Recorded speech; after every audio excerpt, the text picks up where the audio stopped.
অপমান কা বদলা হাম নেবুঙ্গা, ইয়ে মানে নেবই। কিভাবে? ভেন্ডি, এতদিন অনেক নারকেল গাছে উঠেছিস, এবার ওই কার্নিশ বেয়ে ছাদে ওঠ, তারপর ওই টিভির অ্যান্টেনাটার ব্যান্টেনা বাজিয়ে দে। হ্যাঁ, অপারেশন স্টার্ট কর এক্ষুনি। পটেশ্বরীতেই যদি টের পায় না। খুশি হবে, কত খুশি হবে, কারণ ওর বাবা টিভিতে শুধু জ্যোতিষ দেখে। যা কাজে লেগে পড়।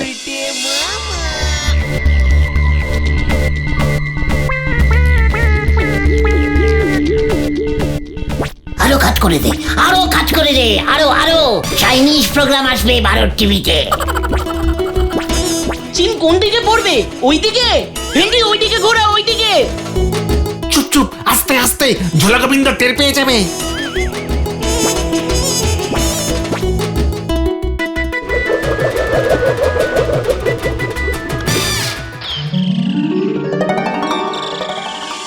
ঝন্টু কুমারের সুপারহিট বই ফুলুরি বানা ফুলটুসি টিভিতে দিয়েছে।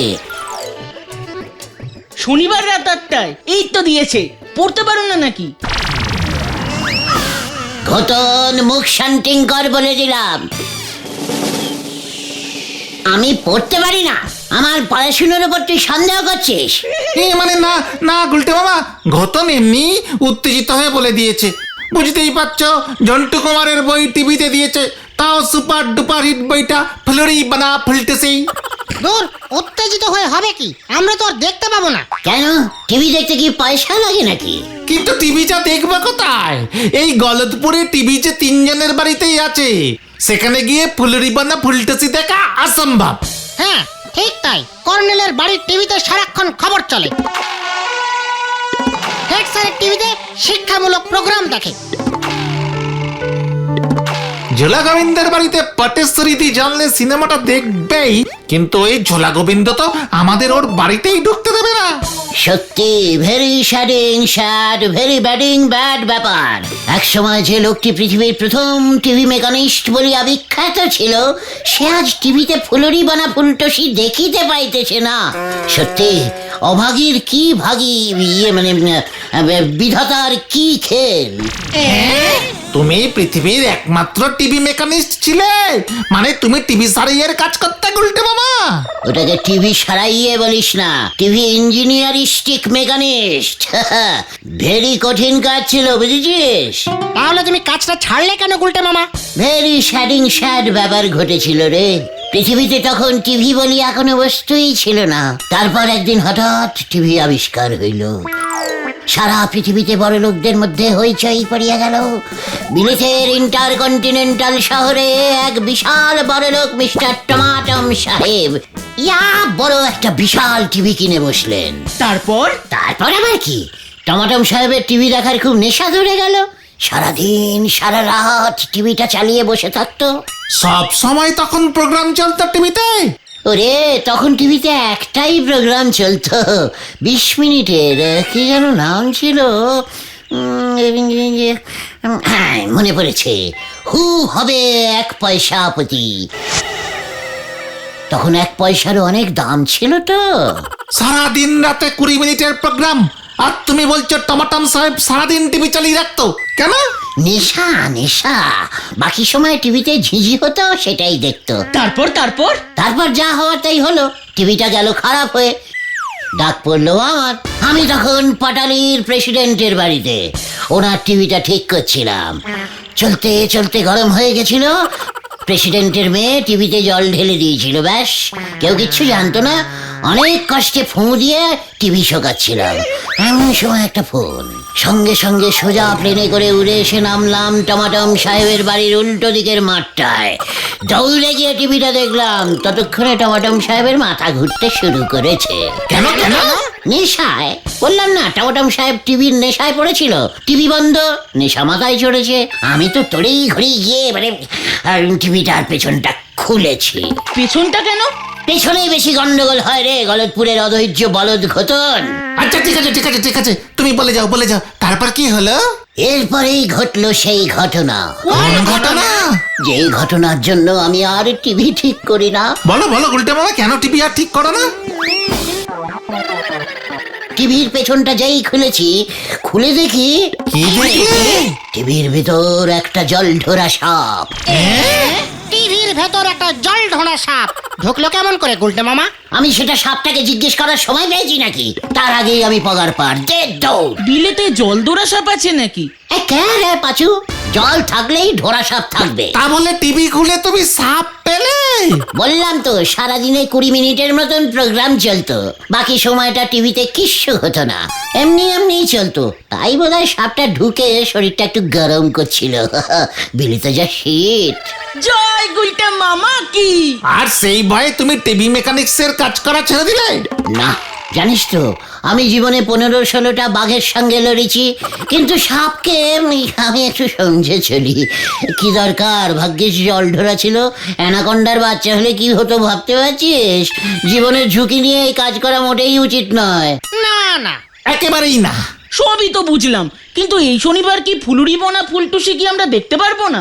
আলেবাত দেখবো। কিভাবে? চল কর্নেল সাহেবের বাড়ি, ওনাকে গিয়ে ব্যাপারটা ভালো করে বোঝাতে হবে। হ্যাঁ হ্যাঁ, যদি রাজি হয়ে যায়। চলো চলো, কালই তো শনিবার।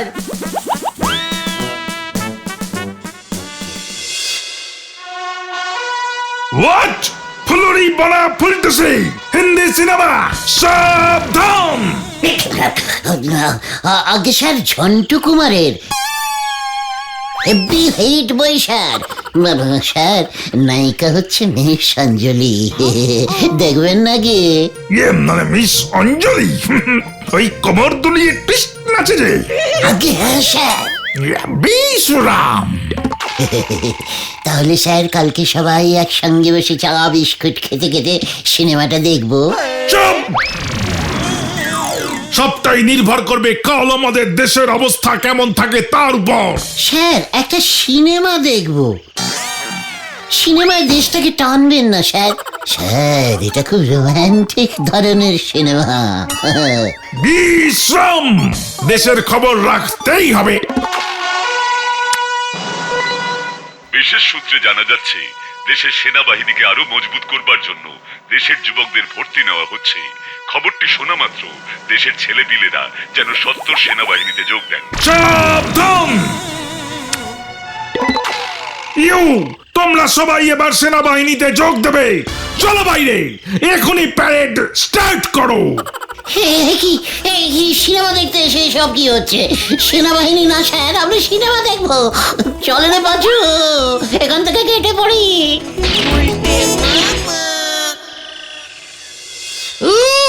জোর বাঁচা বেঁচে গেছি। কাল যদি কর্নেলের বাড়িতে সিনেমা দেখতে যাই তাহলে হয়তো আমাদের যুদ্ধেই পাঠিয়ে দেবে।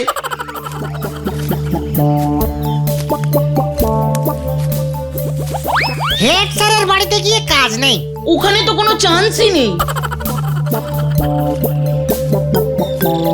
সিনেমা আমাকে দেখতেই হবে। ওই ঝোলা গোবিন্দের টিভিতেই আমি সিনেমা দেখবো। কিভাবে? আমাদের তো ঘরে ঢুকতেই দেবে না। ব্যালকনিতে বসে দেখবো। হ্যাঁ রে।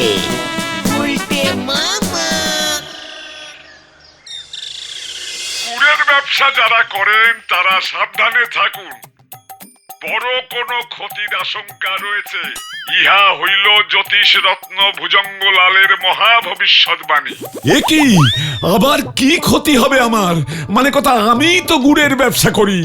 এছাড়াও মঙ্গলবারে যদি কোনো মঙ্গল করা যায় তাহা হইলে হয়তো ক্ষতির পরিমাণ কিছুটা কমিতে পারে। মানে শনিবারে কোনো হিন্দি সিনেমা দেখিলেও ভালো হইবে। এ কি? মানে কথা, তোরা বিনা পয়সায় টিভি দেখছিস? জানিস টিভিটার দাম কত? ক্ষতি তো এখন থেকেই শুরু হয়ে গেল দেখছি। যা! দেখলে দেখলে ঝোলা গোবিন্দের কাণ্ডটা? এত বড় অপমান সহ্য করা যাচ্ছে না গুলটে মামা।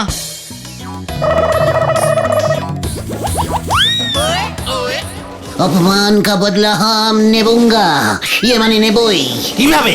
ভেন্ডে, এতদিন অনেক নারকেল গাছে উঠেছিস, এবার ওই কার্নিশ বেয়ে ছাদে ওঠ, তারপর ওই টিভির অ্যান্টেনাটার ব্যান্টেনা বাজিয়ে দে। হ্যাঁ, অপারেশন স্টার্ট কর এক্ষুনি। পটেশ্বরীতেই যদি টের পায় না। খুশি হবে, কত খুশি হবে, কারণ ওর বাবা টিভিতে শুধু জ্যোতিষ দেখে। যা কাজে লেগে পড়।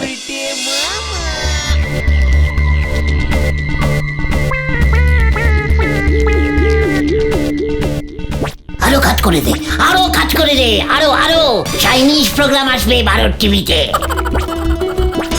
চীন কোন দিকে পড়বে? ওইদিকে? ভেন্ডি ওইদিকে ঘোরা, ওইদিকে।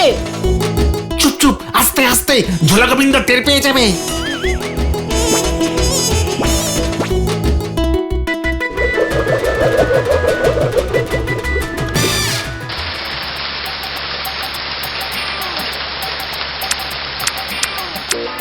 একই মানে কথা টিভিটার আবার কি হলো? ভুজঙ্গলালের ভবিষ্যৎবাণী মিলতে শুরু করেছে দেখছি। মানে কথা আমার যে অনেক বড় ক্ষতি হয়ে গেল। পটু, ও পটু মা দেখে যা, টিভিটা যে দেহ রেখেছে। এত কিছু করে লাভ কি হলো গুলটে মামা? আজকে তো আর ঝন্টু কুমারের সিনেমাটা দেখতে পাবো না। ফুলুরি বোনা ফুলটুসি। সব দেখতে পাবি রে, সব দেখতে পাবি। এবার আমার একটা মেকানিক্যালিস্টিক ট্যাকটিস দেখে নে। নরার কাছে কি আর এমনি এমনি যাচ্ছি রে? জয় গুলটে মামারে ক্যালটা বলে ট্যাকটিসের জয়। ভেন্ডি, কি জানি কি হতে যাচ্ছে। নরা, তোর জন্য আমার খুব চিন্তা হয় রে। ও যত শ্বশুরি দিয়ে কথা বলো, আজ কিন্তু এক কাপের বেশি চা দিতে পারবো না। না নরা না, আমি এভাবে ধারে আর তোর চা খেতে চাই না রে। ওসব নন্ড ভণ্ড কথা না বলি আসল মতলবটা কি সেটা সোজা সাপটা বলেন দিনি। খামোখা উত্তেজনা বাড়তেছে। নরা, এই ছোট্ট একটা চায়ের দোকান দিয়ে তোর তো দিন চলতে পারে না রে। এ কারে বলতেছে? আবে সে তো ঠিক কথাই, তবু তো আমি কিছু খাটাখাটনি করি সংসার চালাচ্ছি। আপনার মতো নন্ড ভণ্ড আড্ডা তো দিচ্ছি নে। নরা, তোর দুঃখের দিন শেষ। কেন গো, আরো বেশি দুঃখের দিন আসতেছে বুঝি? না নরা না, তোর দোকানে সেল বাড়ানোর উপায় আমি বার করে ফেলেছি। এ আপনি কি বলতেছেন গো? আমার দোকানের বিক্রি বাড়ানোর বুদ্ধি সেও আপনার আছে নাকি? এ জানতেন নে তো? আলবাত আছে, ভেরি ইনটে ফুলি ইনটে ক্যালি বুদ্ধি। এই মেরেছে তা আপনার ওই ইনটে ফুলি কালি বুদ্ধি বলি ফেলেন দিনি। নরা, তোর দোকানে একটা টিভি বসা। কি বসাবো? আরে টিভি টিভি, টেলিভিশন। ওটা টেলিভিশন হবে গুলটা মামা। আরে দত্তরি যেটাই হোক না, নড়া বুঝলেই হলো। উত্তেজনায় আমার রক্ত ফুটছে নড়া। চায়ের জল ফুটলি চিনি দিতে বলতে, তা রক্ত ফুটে আর লাভ নেই। তা টিভি বসালে কি হবে শুনি? নড়া, এই গলতপুরে যখন রোটে যাবে তোর দোকানে চা খেতে খেতে টিভিও দেখা যায়, দেখবি দলে দলে লোক আসতে শুরু করবে। টিভিতে ঝন্টু কুমারের ফুলুরি বনা ফুলটুসি চলছে।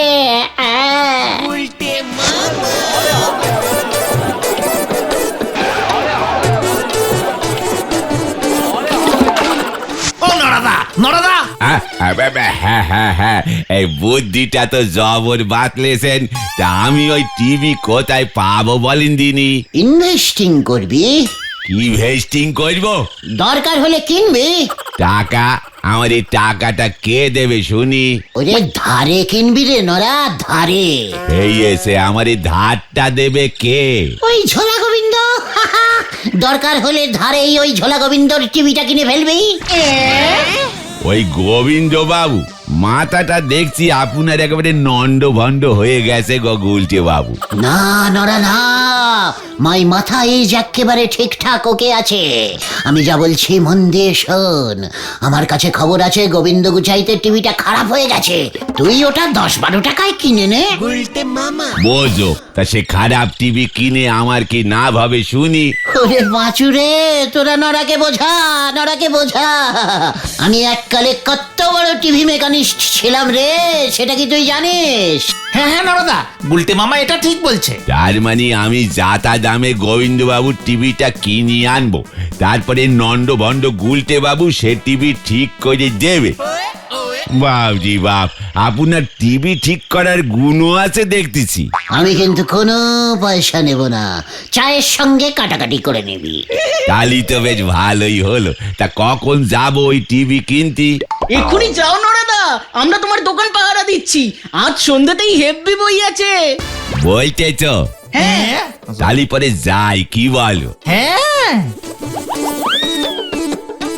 গেলুম তালি, হরি বল। দেখেছিস আমার ইন্টে ফুলি ট্যাকটিস? টিভিটা যে আসলে খারাপ হয়নি সেটা তো শুধু আমরাই জানি। তাও আমার কেমন যেন ভয় ভয় করছে গুলটে মামা।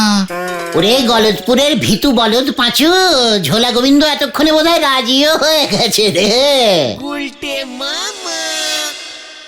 কি মানে কথা, তুই কি কিনবি? এগে বাবু, আপনার এই নষ্ট টিভিটা। আমার টিভি যে খারাপ হয়ে গেছে মানে কথা, সেটা তোকে কে বললো?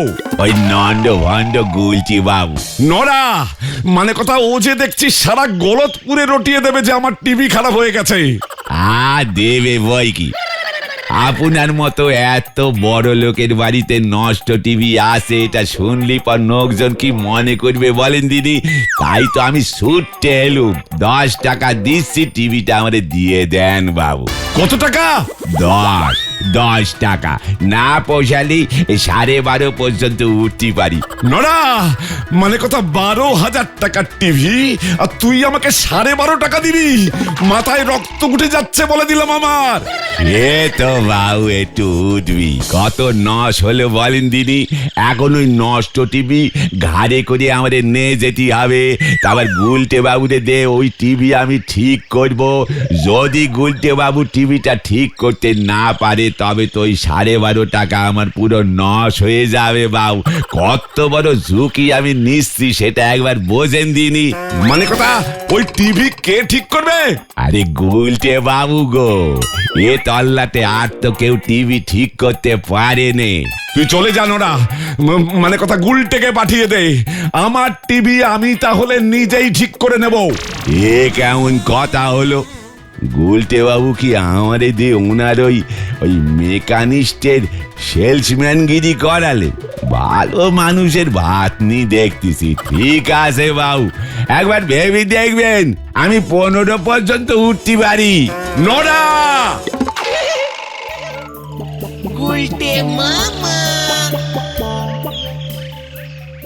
কেসটা ঘুরে আমার দিকে এত ইজিক্যালি চলে আসবে আমি তো বুঝতেই পারিনি রে।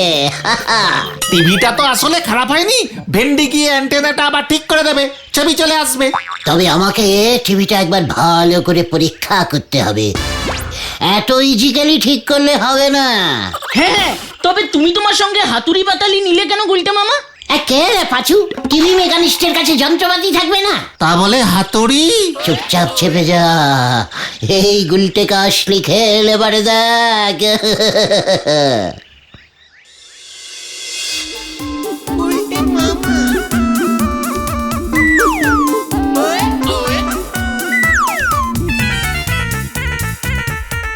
এই মানে কথা টিভির চারপাশেও গোল গোল করে ঘুরছে কেন? গভীর পর্যবেক্ষণ করছে। ধরে ফেলেছি ঝোলা গো, মানে গোবিন্দ বাবু, আপনার টিভির অ্যান্টেনাটা খারাপ। হ্যাঁ, মানে কথা দেখলি তো টিভি, টিভি দেখেই বুঝে গেলি মানে কথা আমার ছাদের অ্যান্টেনা খারাপ? টিভির সঙ্গে অ্যান্টেনার ভেরি ইন্টারকন্টিনেন্টালি কানেকশন আছে। ধরুন গিয়ে আপনার সঙ্গে যেমন এই ঝোলাগুড়ের।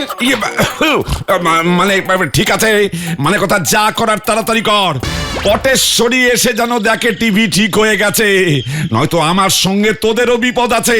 ভেন্ডি যা তো, অ্যান্টেনাটা যে অবস্থায় ছিল ঠিক সেই রকম করে দিয়ে আয় গিয়ে। কি ও কি করে জানলো? আমার সঙ্গে থেকে থেকে আমি টিভি ঠিক করি, ও অ্যান্টেনা। এই যা যা তাড়াতাড়ি ওর তো দেখি ছাদে। এই তো, এই যাচ্ছি। মেসমশাই বলছিলেন যে পটু কোথায়? হরির হোটেলে মটন রোল খেতে গেছে, মানে কথা এসে নাকি আবার সিনেমা দেখবে। ফুলুরি বনা ফুলটুসি আমরাও দেখবো। কি? চুপ কর ঘটন, ছোটরা হিন্দি সিনেমা দেখে না। আমি অ্যান্টেনা ঠিক করে দিয়েছি, এবার টিভি চলবে। ভেরি টেকনিফুলি মেকানিস্ট তো আমি, দেখবেন একদম টিভি ঠিক হয়ে গেছে।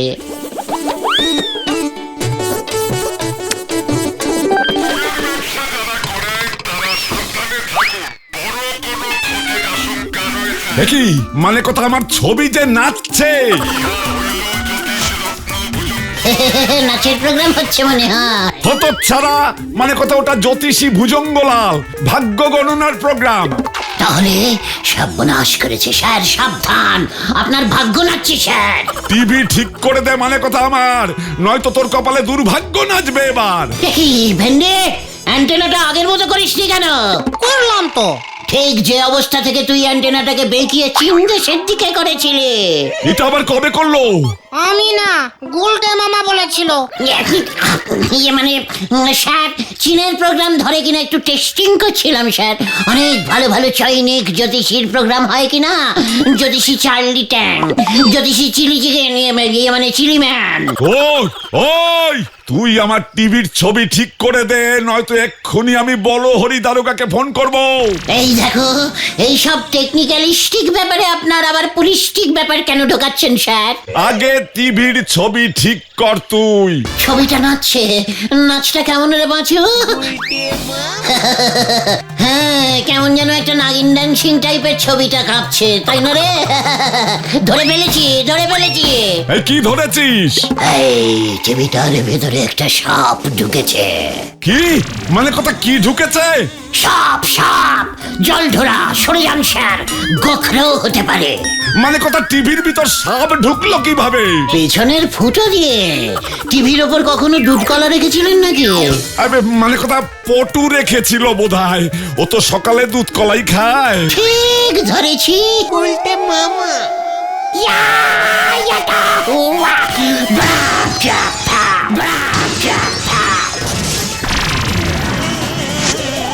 সাপটা কোথায় গেল? পাঁচু, সাপটাকে খোঁজ। আমার টিভি! সাপ কোথায়, সাপ কোথায়, সাপ কোথায়? সাপ পালিয়েছে গুলটে মামা, সাপ পালিয়েছে। এবার এটা তোর মাথায় ভাঙবো আমি। পাঁচু, পালাবে।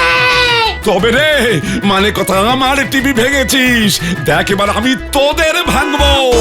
বাঁচাও, বাঁচাও, বাঁচাইয়ে, বাঁচাইয়ে। হরি বল, বোঝো এবার ঠেলা, বলো হরি। গুলি বন্ধ, গুলি বন্ধ, গুলি বন্ধ। কি দরকার ছিল ঝোলা গোবিন্দর টিভি ঠিক করতে যাওয়ার? আরে ভেন্ডিটাই তো খুব লেট করলো, অ্যান্টেনাটা ঠিক মতো ফিট করতে পারলো না। সর্বনাশ হয়েছে, সর্বনাশ হয়েছে। বাবা খবর এনেছে, 50,000 টাকা ক্ষতিপূরণ দাবি করে গোবিন্দ বাবু নাকি তোমার নামে মামলা করবে। চিন্তা কি, তোর বাবা ওই চণ্ডী উকিল, এই মামলা লড়লে ঝোলা গোবিন্দ এমনিতেই হেরে যাবে। তারপর যদি গোবিন্দবাবু আবার তোমাকে বাড়ি থেকে উৎখাত করতে চলে আসে? উই বাবারে, ওকে বলবি জ্যোতিষী ভুজঙ্গলাল বলেছে আমাকে বাড়ি থেকে উৎখাত করলে ও নিজেই চিৎপাত হয়ে যাবে। জয় গুলটে মামা কি জয়।